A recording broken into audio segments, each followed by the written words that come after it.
Hey, the BeerBiceps guy brings you TRS clips. Make sure you subscribe. Make sure you hit that bell icon. Where's your family from originally? I know they're from Latvia, Yeah. but like, are they Jewish? Are they Christians? So my dad's side of the family is Jewish. My mom's side of the family is not really religious at all. Okay.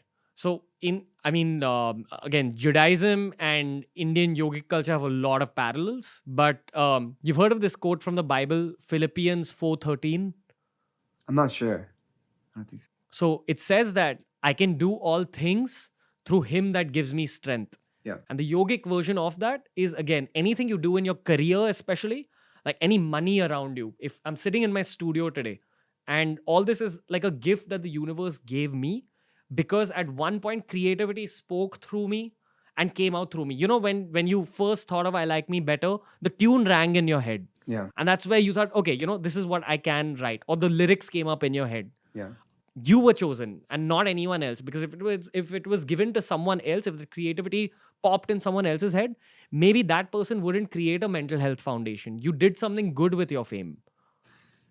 That's interesting. I think I just suffer a lot. Or I don't want to say I suffer a lot, but I ask a lot of questions like why, why? Because I truly do believe it's not from me. I think my interpretation of that creative higher power that's speaking through me, my interpretation is going to be different than anybody's. But I'm like, why is it that came through me, and it can create a weird sense of like, why, it's like, why do I deserve any of this? Because there's a lot of suffering in the world, and it's like, how do you justify that? I just don't know how to justify that.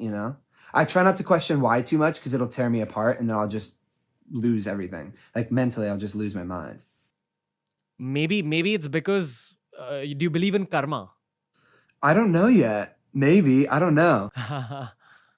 So I mean, karma is the basis of yogic thought, that everything has a reason. Like, Yeah. basically, you know how Newton says that every action has an equal and opposite reaction, but that matters specifically with how you treat other people. Yeah. How do you treat other living beings? How do you treat other animals? Yeah. What intentions do you have for them?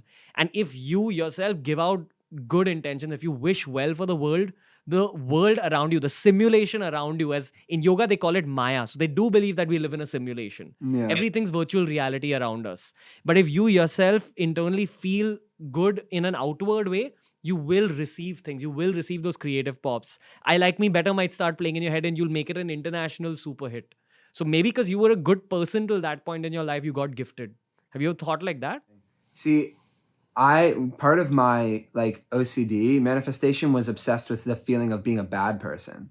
I became obsessed with this idea. What if I'm actually a horrible person deep down and my heart is horrible? So it's interesting because I don't know. When I ask some of these questions, I get very, honestly, a bit confused. I don't know, or a bit like conflicted on how I feel. Because I know at this point in my life, I have really good intentions and I have a really big heart and I have a lot of love inside of me. Like I know that I have tons of love inside of me. But I also have the ability to, in my head, do the things I was speaking of earlier, feel pain based on my own insecurity or fear, and then project that onto somebody else. And that is causing pain to somebody else. And it's like, everybody makes mistakes. Everybody in some way hurts other people at some point in their life, but I'm not very good at forgiving myself for those things. I feel very bad for stuff like that.